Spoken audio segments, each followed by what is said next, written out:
ಎಲ್ರಿಗೂ ನಮಸ್ಕಾರ ಪ್ರಿಯ ವೀಕ್ಷಕರೇ, ನನ್ನ ಗುರುಪರಂಪರೆ ಯೂಟ್ಯೂಬ್ ಚಾನಲ್ಗೆ ಸ್ವಾಗತ. ಎಷ್ಟೋ ಬಾರಿ ಯಾವುದೇ ಒಂದು ಮಗು ಹುಟ್ಟಿದಂಥ ಸಂದರ್ಭದಲ್ಲಿ ಎಲ್ಲರೂ ಕೇಳುವಂಥದ್ದು, ಮಗುವಿನ ಡೇಟ್ ಆಫ್ ಬರ್ತ್ ಸರಿ ಇದೆಯಾ, ನಕ್ಷತ್ರ ಸರಿ ಇದೆಯಾ, ಯಾರಿಗೂ ಏನೂ ತೊಂದರೆ ಆಗಲ್ವಾ, ಅತ್ತೆಗೆ ತೊಂದರೆ ಆಗಲ್ವಾ, ಮಾವಂಗೆ ತೊಂದರೆ ಆಗಲ್ವಾ, ಅಥವಾ ನಮ್ಮ ಯಜಮಾನರಿಗೆ ಈ ಥರ ಬಾಲಗ್ರಹ ದೋಷ ಇದೆಯಾ. ಕೊನೆ ಕೇಳ್ತಾರೆ, ಏನಾದರೂ ಯೋಗ ಇದೆಯಾ, ನಮ್ಮ ಮಗನಿಗೆ ಏನಾದರೂ ಗಜಕೇಸರಿ ಯೋಗ ಅಥವಾ ಯಾವುದಾದ್ರೂ ಕೆಲವರಿಗೆ ಗೊತ್ತಿರುತ್ತೆ ಅಂಥ ಯೋಗ ಇದೆಯಾ, ಇಂಥ ಯೋಗ ಇದೆ. ಯೋಗದಲ್ಲಿ ಹಲವಾರು ವಿಧವಾದಂಥ ಯೋಗ ಜಾತಕದಲ್ಲಿ ಇದೆ.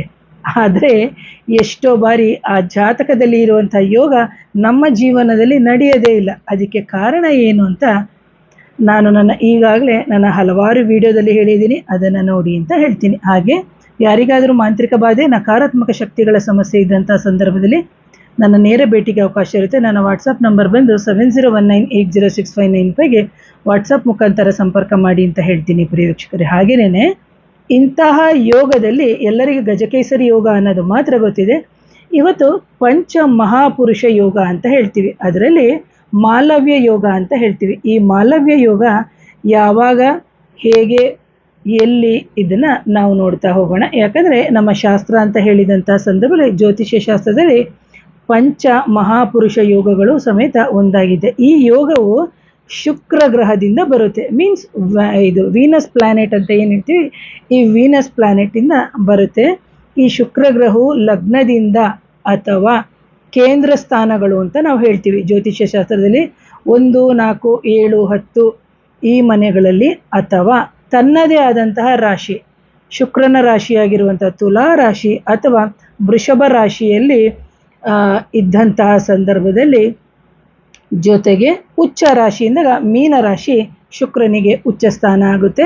ಅಂತಹ ರಾಶಿಯಲ್ಲಿ ಏನು ಶುಕ್ರ ಗ್ರಹ ಸ್ಥಿತನಾಗಿದ್ದಂತಹ ಸಂದರ್ಭದಲ್ಲಿ ನಮಗೆ ಈ ಪಂಚ ಮಹಾಪುರುಷಗಳ ಯೋಗಗಳಲ್ಲಿ ಉಂಟಾದಂತಹ ಮಾಲವ್ಯ ಯೋಗ ಉಂಟಾಗುತ್ತೆ ಅಂತ ಹೇಳ್ತೀನಿ. ಹಾಗೇನೇ ಇಂತಹ ವ್ಯಕ್ತಿಗೆ ಒಂದು ಏನು ಆರೋಗ್ಯ ಚೆನ್ನಾಗಿರುತ್ತೆ, ಯೋಗ ಜಾಸ್ತಿ ಉಂಟಾಗುತ್ತೆ, ಐಷಾರಾಮಿ, ಶುಕ್ರ ಬಂದು ಲಕ್ಸುರಿ ಪ್ಲಾನೆಟ್ ಅಂತ ಹೇಳ್ತೀವಿ. ಸೊ ಅಂಥ ಲಕ್ಸುರಿ ಸಿಗುತ್ತೆ. ಸಡನ್ನಾಗಿ ವೆಲ್ತು, ಒಳ್ಳೆ ಕಾರ್ ತೊಗೊಳ್ಳೋದು, ಒಳ್ಳೆ ಮನೆ ತೊಗೊಳ್ಳೋವಂಥದ್ದು, ಒಳ್ಳೊಳ್ಳೆ ಬಟ್ಟೆಗಳು, ವಜ್ರ ವೈಡೂರ್ಯಗಳು ಇವೆಲ್ಲವೂ ತಗೊಳ್ತಾರೆ. ಹಾಗೆಯೇ ಸುಖ ಸಂಪತ್ತು, ಜೊತೆಗೆ ಖ್ಯಾತಿ, ಜೊತೆಗೆ ಸೌಂದರ್ಯವನ್ನು, ವೀನಸ್ ಬಂದು ಒಂದು ಸೌಂದರ್ಯವನ್ನು ಕೊಡುವಂಥ ಗ್ರಹ ಅಂತ ಹೇಳ್ತೀವಿ, ಸೌಂದರ್ಯವನ್ನು ಸಮೇತ ಕೊಡುತ್ತೆ. ಹಾಗೆಯೇ ಇಂತಹ ಒಂದು ಶುಕ್ರನ ಒಂದು ನಮ್ಮ ಜನ್ಮ ಜಾತಕದಲ್ಲಿ ಶುಕ್ರನು ತನ್ನದೇ ಆದಂತಹ ರಾಶಿಗಳಲ್ಲಿ ಇದ್ದಂತಹ ಸಂದರ್ಭದಲ್ಲಿ ಶುಕ್ರನ ಸ್ಥಾನದಲ್ಲಿ ಅಂತ ಹೇಳಿದಾಗ ಇವು ಸಿಗುತ್ತೆ. ಹಾಗೆಯೇ ನಾನು ಹೇಳಿದೆ ಕೇಂದ್ರ ಸ್ಥಾನ ಅಂತ ಹೇಳ್ಕೊಂಡು, ಇದರಿಂದ ಏನಾಗುತ್ತೆ ಅಂತಂದರೆ ಇಂತಹ ಒಂದು ಮಾಲವ್ಯ ಯೋಗದಿಂದ ಶ್ರೀಮಂತಿಕೆ ಜೀವನ ನಡೆಸ್ತಾರೆ, ಕಲೆಗೆ ಸಂಬಂಧಪಟ್ಟಂತಹ ಸೇವೆ ಸಲ್ಲಿಸ್ತಾರೆ, ಕಲೆಗೆ ಸಂಬಂಧಪಟ್ಟಂತಹ ಪಾರಿತೋಷಗಳನ್ನು ತಗೊತಾರೆ ಅಥವಾ ಮೆಡಲ್ ಅಂತ ಏನು ಹೇಳ್ತೀವಿ ಅದು. ಹಾಗೆಯೇ ಕವನಗಳನ್ನು ಬರೀತಾರೆ, ಸಂಕಲನಗಳನ್ನು ಬರೀತಾರೆ, ಜೊತೆಗೆ ಸುಗಂಧ ದ್ರವ್ಯಗಳು, ಜೊತೆಗೆ ಗಾಜಿನ ವಸ್ತುಗಳು ಅಥವಾ ಸೀರೆ ಅಂಗಡಿ, ಆಭರಣ ಅಂಗಡಿ, ಸಿಹಿ ಪಾನೀಯಗಳು, ಲಕ್ಸುರಿ ಏನಾದರೂ ಅಪಾರ್ಟ್ಮೆಂಟ್ಗಳು ಆ ಥರ ಎಲ್ಲ ಒಂದು ಇತ್ತು ಅಂತಂದರೆ ಇನ್ನಷ್ಟು ವೈಭೋಗದ ಜೀವನವನ್ನು ಕೊಡ್ತಾರೆ. ಜೊತೆಗೆ ಹಣ್ಣಿನ ಅಂಗಡಿ ಇಟ್ಟು ಹೆಚ್ಚಾಗಿ ಸಂಪಾದನೆ ಮಾಡುವಂಥದ್ದು, ಚೆನ್ನಾಗಿ ಬದುಕ್ತಾರೆ. ಜೊತೆಗೆ ಯಾರಿಗೆ ಮಾಲವ್ಯ ಯೋಗ ಇದ್ದು ಅವರು ಸ್ತ್ರೀ ದೇವತೆಯನ್ನು ಆರಾಧನೆಯನ್ನು ಮಾಡ್ತಾರೆ, ಜೊತೆಗೆ ಅವರು ಸಮಾಧಾನಿಗಳಾಗಿರ್ತಾರೆ, ಶ್ರೀಮಂತರು, ಸೌಖ್ಯವಂತರು ಆಗ್ತಾರೆ. ಜೊತೆಗೆ ಮುಂದಾಲೋಚನೆಯನ್ನು ಸಮೇತ ಇವರು ಮಾಡಬೇಕಾಗುತ್ತೆ. ಯಾಕಂದರೆ ಬಂದಂತಹ ಲಕ್ಸುರಿ ಹಣನ ಒಂದೇ ಸತಿ ಹಾಳು ಮಾಡುವಂತಹ ಒಂದು ಸಮಯನೂ ಇರುತ್ತೆ. ಹಾಗಾಗಿ ಇವರು ಯೋಚನೆ ಮಾಡಿ, ಗುರು ಹಿರಿಯರು ಇವರಿಗೆ ಅಥವಾ ಮದುವೆ ಆಗಿದ್ರೆ ಪತ್ನಿ, ಮದುವೆ ಆಗಿಲ್ಲ ಅಂತಂದರೆ ತಂದೆ ತಾಯಿಂದಿರ ಒಂದು ಮಾರ್ಗದರ್ಶನದಲ್ಲಿ ಇರಬೇಕಾಗುತ್ತೆ. ಹಾಗೆಯೇ ಇಂತಹ ಯಾಕೆ ಇಷ್ಟೆಲ್ಲ ಜಾತಕದಲ್ಲಿ ಏನಾದರೂ ಇವರಿಗೆ ಈ ಥರ ಕಾಂಬಿನೇಷನ್ ಇತ್ತು ಅಂತಂದರೆ ಖಂಡಿತವಾಗ್ಲೂ ಸಮಾಜದಲ್ಲಿ ಗೌರವ ಸಿಗುತ್ತೆ, ಒಂದು ಪದವಿನೂ ಸಿಗುತ್ತೆ. ಸೊ ಇದು ಒಂದು ಯೋಗದ ಶಕ್ತಿಯಾಗಿಯೂ ಸಮೇತ ಇವರಿಗೆ ಕನ್ವರ್ಟ್ ಆಗುತ್ತೆ ಅಂತ ಹೇಳ್ತೀನಿ ಪ್ರಿಯ ವೀಕ್ಷಕರೇ. ಹಾಗೆಯೇ ಎಷ್ಟೋ ಈ ಥರ ಮಾಲವ್ಯ ಯೋಗ ಇದ್ದಂತಹ ಸಂದರ್ಭದಲ್ಲಿ ಗಂಡ ಹೆಂಡತಿಯರ ಮಧ್ಯೆ ತುಂಬ ಅನ್ಯೋನ್ಯ ಇರುತ್ತೆ. ಯಾಕಂದರೆ ಶುಕ್ರ ಬಂದು ಲಕ್ಸುರಿಗೆ ಕಾರಕ, ಜೊತೆಗೆ ಹೆಂಡತಿಗೆ ಕಾರಕ ಗಂಡಿನ ಜಾತಕ ಆಗಿದ್ದರೆ. ಹಾಗೆ ಕಲೆ ಮತ್ತು ಸೌಂದರ್ಯಗಳಲ್ಲಿ ಹೆಚ್ಚಿನ ಒಂದು ಆಳವಾದ ಆಸಕ್ತಿ ಮಾಡ್ತಾರೆ, ಐಷಾರಾಮ್ಯ ಜೀವನ ಅಂತ ಹೇಳಿದೆ. ಆಗ ಸಹಕಾರವಾದಂತಹ ನಡತೆ, ಯಾವುದೇ ವ್ಯಾಪಾರಗಳು ಇತ್ತು ಅಂತಂದರೆ ಅವರಿಗೆ ವ್ಯಾಪಾರದಲ್ಲಿ ತುಂಬ ಯಶಸ್ಸು ಸಿಗುತ್ತೆ. ಹಾಗೇನೇ ಯಾವಾಗ ಇದು ನಿಮಗೆ ಸಿಗಲ್ಲ ಅಂತ ಹೇಳಿದಂತಹ ಜಾತಕದಲ್ಲಿ ನಿಮಗೆ ದೋಷಯುಕ್ತರಾಗಿದ್ದಂತಹ ಸಂದರ್ಭದಲ್ಲಿ ನಿಮಗೆ ಇದು ಮಾಲವ್ಯ ಯೋಗ ನಿಮಗೆ ಸಂಭವ, ಅಂದರೆ ನಿಮಗೆ ಜಾತಕದಲ್ಲಿ ಸಿಗಲ್ಲ ಅಂತ.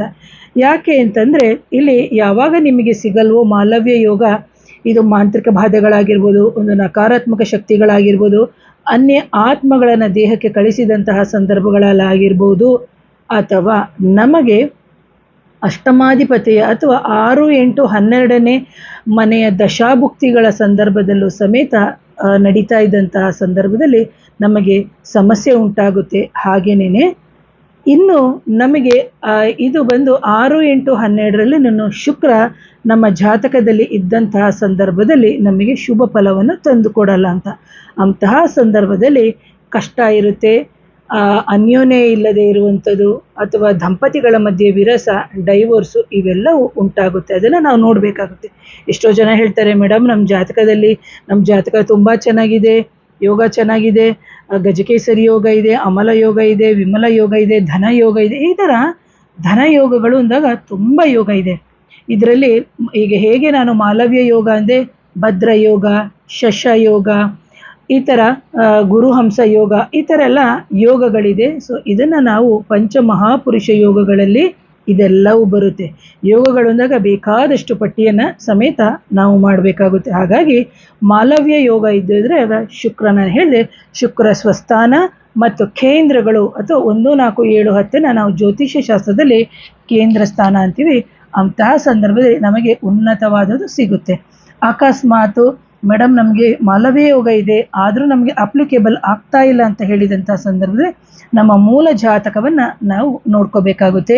ಯಾಕೆಂದರೆ ಶುಕ್ರ ನಿಂತಿರುವ ನಕ್ಷತ್ರ ಯಾರು, ಶುಕ್ರ ಪ್ಲಾನೆಟ್ಸ್ಗೆ ಅಥವಾ ವೀನಸ್ ಪ್ಲಾನೆಟ್ಸ್ಗೆ ಯಾರ ಆಸ್ಪೆಕ್ಟ್ಸ್ ಇದೆ, ಅಥವಾ ಮಾಂದಿ ಯುತಿ ಏನಾದರೂ ಇದೆಯಾ, ಅಥವಾ ರಾಹು ಯುತಿ ಇದೆಯಾ, ಅಥವಾ ಮಾಂತ್ರಿಕ ಬಾಧೆ ಅಥವಾ ಪ್ರೇತ ಬಾಧೆ ಅಥವಾ ಅಮಾನುಷ ಶಕ್ತಿ ಮೈಯಲ್ಲಿ ಇರೋದು, ಇವೆಲ್ಲವನ್ನು ನಾವು ನೋಡಿ ತಿಳ್ಕೊಬೋದು ಅಂತ ಹೇಳ್ತೀನಿ. ಯಾರಿಗಾದರೂ ಇದರ ಬಗ್ಗೆ ಸಂಬಂಧಪಟ್ಟಂತೆ ಒಂದು ಕನ್ಸಲ್ಟೇಷನ್ ಬೇಕಿದ್ದಲ್ಲಿ ನನ್ನ ನೇರ ಭೇಟಿಗೆ ಅವಕಾಶ ಇರುತ್ತೆ. ವಾಟ್ಸಪ್ ನಂಬರ್ ಬಂದು 70198065ಗೆ ವಾಟ್ಸಪ್ ಮುಖಾಂತರ ಸಂಪರ್ಕ ಮಾಡಿ ಅಂತ ಹೇಳ್ತಾ ಇವತ್ತಿನ ವಿಡಿಯೋನ ಮುಗಿಸ್ತೀನಿ. Thank you.